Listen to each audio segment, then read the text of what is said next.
Assalamu alaikum students. Today I am going to define another important topic, and that's about type of clauses and sentences. As far as type of sentences is concerned, I have already defined it several times on my page, लेकिन इसको repeat करना बहुत ज़रूरी है. मैंने video lecture में से define नहीं किया. Type of sentences समझने से पहले you must have knowledge about type of clauses. Basically there are two type of clauses. One is called dependent clause and second is called independent clause. As far as dependent clause is concerned, so it is a clause which cannot convey its meaning alone. It needs another independent clause in order to convey or to give its complete meaning. यानी कि एक dependent clause जो होती है वो कभी भी अपना मीनिंग पूरा नहीं दे सकती. For example, if I only say like that because I was busy, मैं इतना कहूं क्योंकि मैं मसरूफ था. ऑब्वियसली ये तो आपको कोई भी मीनिंग पूरा नहीं मिलेगा. आपको क्या पता लगेगा मेरी दूसरी बात का. मैं इतना लिखकर अगर चला जाऊं किसी वजह क्योंकि मैं मसरूफ था. You can't get the meaning unless I add another independent clause with that.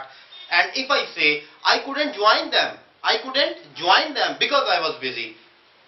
So this is the independent clause which is supporting its dependent clause. ये support और dependent clause अकेले meaning देने की ताकत नहीं रखती.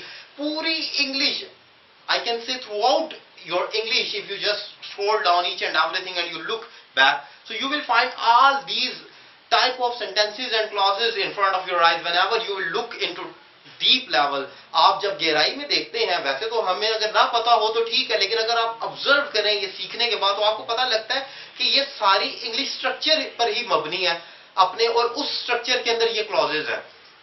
अब जब इन क्लॉजेज का मिक्सचर बनता है, then we get another supportive directory and that is called type of sentences, which is also very important.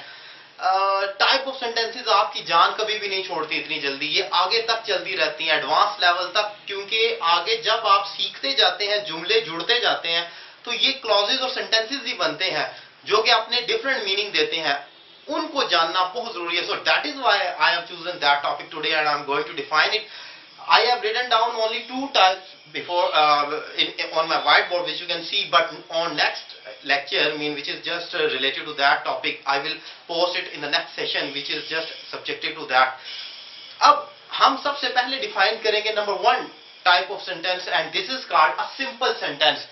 As far as simple sentence is concerned, so it is the same independent clause, and independent clause is called a simple sentence because it is started from capital letter and it ends in full stop. ये capital letter से start होती है और full stop पर खत्म हो जाती है. And it conveys a complete thought. Simply एक ऐसा जुमला जो अपना पूरा मीनिंग देता है. आई एम बिजी, सिंपल, आई से स्टार्ट हुआ, बिजी पर खत्म हो गया. This is, you can say, a simple sentence. और इसी को इंडिपेंडेंट क्लॉज भी कहा जाता है. एक इंडिपेंडेंट क्लॉज, एक सिंपल सेंटेंस है. इस पर ज्यादा कोई नहीं, मेरा नहीं ख्याल ज्यादा डिफाइन करने की जरूरत है. Another type is very important which is called a compound sentence. ये कंपाउंड सेंटेंस क्या चीज है? ये बहुत, कंपाउंड का अगर लफ्जी मतलब देखा जाए, अ कंपाउंड सेंटेंस, एक कंपाउंड का मतलब होता है, compound is called mixture of two or more thing may be. सो यहां पर भी मिक्सचर होने जा रहा है. So what could be the mixture here? Obviously the mixture of sentences, two independent clauses. The mixture of two independent clauses is going to be your first compound sentence. I mean to say, in your compound sentence, you join two independent clauses, but there is a specific way of joining these sentences. ऐसा नहीं आप ऐसे उनको ठोक कर जोड़ दें, नहीं. There is a specific rule in order to join these two sentences. So what is the rule? Let me tell you. First type तो ये है कि you need to join these two independent clauses with coordinating conjunction. Now let me tell you what is the coordinating conjunction. Coordinating conjunction is the very first type of conjunction in which we have fan voice. उसके अंदर हमारे पास fan voice हैं. ये बड़ा आसान कर दिया है इन लोगों ने खुद ही, ये मेरा बनाया हुआ असूल नहीं है. They have name coordinating conjunction as FANBOYS. You can see there FANVOY as FANBOYS. अब अगर वैसे भी याद रखना हो तो शायद मुश्किल हो सकती है, लेकिन अब आप अगर इसको देखें, F for A for and, N for nor, B for but not because, O for or, Y for yet and S for so. अगर आप मुझसे वैसे पूछे तो शायद मुझे वक्त लगे सोचने में, लेकिन अगर मेरे सामने ये लिखा हो तो जैसे मैंने एक सांस में डिफाइन कर सकता हूं. सो when you have to join two independent clauses and you have to make your first compound sentence structure, so आपने फैन वॉइस की मदद से उनको जोड़ना होता है। जो मैंने गिनवाई कि ये कौन कौन सी कंजंक्शन होती हैं, उसका स्ट्रक्चर जरा ये देखें। ये एक मैंने इसकी एक एग्जांपल लिखी है, he is busy yet he will join us today. आपने देखा कि मैंने he is busy, this is your first independent clause and this is your second independent clause. I have joined both of these clauses with the help of that coordinating conjunction which is yet। मैंने yet की मदद से इसे जोड़ा। इसमें एक चीज और इंपॉर्टेंट है, यू कैन फाइंड आउट, आपको नजर आएगा बाज जगह पर ऐसा भी लिखा है कि you need to join coordinating conjunction along with or supported with or supported by comma. आपको कोमे के साथ उसको जोड़ना है। कुछ लोग कोमे का इस्तेमाल करते हैं कोऑर्डिनेटिंग कंजंक्शन के साथ और कुछ नहीं भी करते। इट इज ऑप्शनल, ये मस्ट नहीं है, लेकिन पता होना जरूरी है। सो अगर इसका कोमा भी लग जाए तो भी कोई गलती इसमें नहीं होगी। सेकंड स्ट्रक्चर में जो मैंने इसमें एग्जांपल लिखी है, it can be joined bye a semicolon. आप जो कंपाउंड सेंटेंस का स्ट्रक्चर है उसमें दो, जब आपने इंडिपेंडेंट क्लॉजेस को जोड़ना है, so you may take help of a semicolon by simply putting a semicolon you can join both of these clauses, so it's not a big deal। ये एक another way है दोनों clauses को जोड़ने का। और उसके बाद जो इसका second structure है, ये मैंने इसकी example, I asked him a question then you can see I have put a semicolon, he reported correctly। मैंने कोई कंजंक्शन ऐड नहीं की, डायरेक्ट सेमीकोलन ऐड किए, इससे मैं दोनों क्लॉजेस को जोड़ने की सलाहियत रखता हूं। उसके बाद जो थर्ड एग्जांपल देखें, Ali likes tea but Hasan likes juices. अब यहां पर आप देखें कि मैंने कोमे की मदद से और कोऑर्डिनेटिंग कंजंक्शन बट की मदद से दो क्लॉजेस को जोड़ा। So this is called compound sentence, जब दो क्लॉजेस को जोड़ा जाता है कोऑर्डिनेटिंग कंजंक्शन की मदद से। और ये भी याद रखें कि ये इंडिपेंडेंट क्लॉजेस ऐसी होती हैं कि अगर इनको अलग कर दिया जाए तो ये अपना मीनिंग पूरा दे सकते। Now I am going to define third type which is another important type of sentences. This is called a complex type of sentences. एक कॉम्प्लेक्स कैसा है?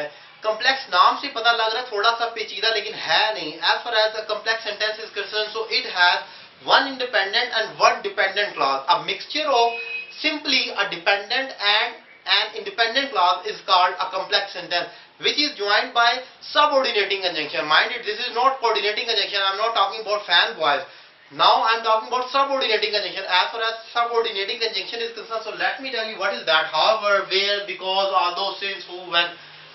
ये वो कंजंक्शन है, अगर आप फैन वॉइस को निकाल दें तो पीछे जितनी भी मेरे ख्याल में बचती हैं या तो कंजक्टिव एडवर्ब है जो कि कंजंक्शन की सूरत के ही होते हैं, उसी जैसे होते हैं, थोड़ा सा स्ट्रक्चर का फर्क है, इस्तेमाल का फर्क है, वरना वो उस तरीके से भी इस्तेमाल होते हैं, या वो फिर आपके सबऑर्डिनेटिंग कंजंक्शन बचते हैं। यानी कि मैं ये कह सकता हूं फैन वॉइस को आप अगर निकाल दें, जो कि 6 लफ्ज़ हैं टोटल, मैंने पीछे बताया आपको, उसको निकालने के बाद जितनी कंजंक्शन बच गई उनका आप इस्तेमाल कर सकते हैं अपने कॉम्प्लेक्स स्ट्रक्चर में, जहां पर एक इंडिपेंडेंट और एक डिपेंडेंट क्लास का स्ट्रक्चर आएगा। एग्जांपल देखें, मैंने लिखा आई मेट द बॉय, मैं उस लड़के से मिला, हु हैड हेल्प्ड मी, जिसने मेरी मदद की थी। Simply I can say I met the boy, this is independent class, who had helped me, जिसने मेरी मदद की थी, this is your dependent class.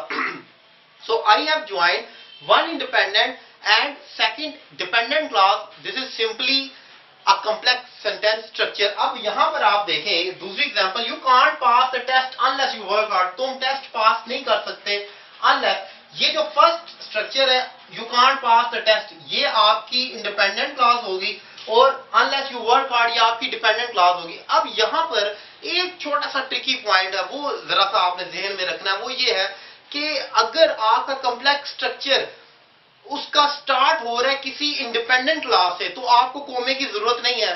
Let's suppose, ये एग्जांपल आपने ध्यान में रखे, you can't pass the test, मेरा ये फर्स्ट जो स्ट्रक्चर है इसका आगाज मैंने एक इंडिपेंडेंट क्लास से किया, इसलिए मैंने यहां पर कोमा नहीं डाला। अनलेस मैंने लिखा you can't pass the test, मैंने कोमा नहीं डाला, अनलेस यू वर्क हार्ड मैंने इसको हटा दिया।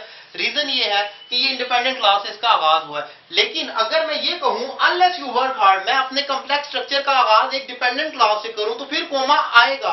यानी कि अगर मैं इसी स्ट्रक्चर को, ये जो आपकी डिपेंडेंट क्लास है, इसको उठाकर स्टार्ट में ले और मैं यूं स्टार्ट करूं unless you work hard comma, you can't get the success. ये चीज आपने जहन में रखनी है जो कि मैंने डिफाइन किया। अगर इंडिपेंडेंट क्लास से स्टार्ट है कोमा नहीं आएगा, अगर डिपेंडेंट से कर रहे हैं तो कोमा आएगा। That is simply the key. अब जो चौथा स्ट्रक्चर है, it is called a complex compound structure, इसको कहा जाता है। ये वो स्ट्रक्चर है जिसमें आप कह लें कि तमाम जो ऊपर वाली 3 टाइप से इसकी खिचड़ी पका दें तो ये चौथी टाइप बन जाती है। इसमें करना ये होता है कि you need to take at least 2 independent clauses और 1 और मोर डिपेंडेंट क्लॉजेज। ये डिपेंड करता है कि आप एक क्लॉज ले रहे हैं डिपेंडेंट की या ज्यादा ले रहे हैं, उससे कुछ फर्क नहीं पड़ेगा, लेकिन असल जो स्ट्रक्चर है वो सिर्फ इतना है, 2 इंडिपेंडेंट क्लॉजेज और एक डिपेंडेंट, कम से कम एक डिपेंडेंट क्लॉज अगर शामिल है तो आप कॉम्प्लेक्स कंपाउंड स्ट्रक्चर में दाखिल हो चुके हैं। और जहां तक उसको जोड़ने की बात है तो जो मर्जी कंजंक्शन लगाकर जोड़ ले, उसमें कोई उस तरह की पेचीदगी नहीं है कि कौन सी कंजंक्शन से वो जुड़ेगा। एग्जाम्पल देखें, he went to college and I went to market, this is your first independent clause. वो कॉलेज गया, उसके बाद second independent clause I went to market, मैंने ये इंडिपेंडेंट क्लॉज और ये 2 इंडिपेंडेंट क्लॉजेस आपकी पूरी होगी जो कि उसकी पहली रिक्वायरमेंट है। Then where I bought a laptop, this is your first dependent clause. So आपने देखा वो कॉलेज गया, मैं मार्केट गया, जहां मैंने लैपटॉप खरीदा। लेकिन अब यहां तक हमारी रिक्वायरमेंट तो पूरी हो चुकी है, लेकिन मैं एडिशनल आपको बता रहा हूं, अगर मैं इस डिपेंडेंट क्लॉज में एक एडिशन और कर दूं, एक और डिपेंडेंट क्लॉज डाल दूं, तब इसकी सेहत पर कोई फर्क नहीं पड़ेगा, yet it will remain same. For example, he went to college and I went to market where I bought a laptop which is really fast in working। मैंने एक और क्लॉज इसमें एक ऐड कर दी क्लॉज, और वो है which is really fast in working, yet it will remain a compound complex structure।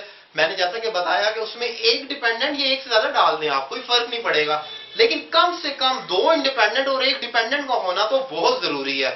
सो ये वो स्ट्रक्चर है जिसे type of sentences as far as structure is concern, ये स्ट्रक्चर के हिसाब से है, फंक्शन के हिसाब से नहीं है।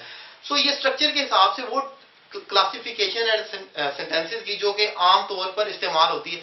जिसको नहीं आती उसके लिए मसला ये होता है कि उसकी पंक्चुएशन ठीक नहीं हो सकती, आपको जुमले जोड़ना नहीं आ सकते, आपको जुमले खत्म करना नहीं आ सकते, आपको जुमलों का आगाज नहीं आ सकता कि आगाज कहां से करें, अपनी बात अगर नई शुरू करनी है तो कौन सी, जिसको पता ही नहीं है कि इसमें मुझे सिंपल सेंटेंस की जरूरत है, कंपाउंड की जरूरत है, कॉम्प्लेक्स कंपाउंड या सिंपल कॉम्प्लेक्स की जरूरत है।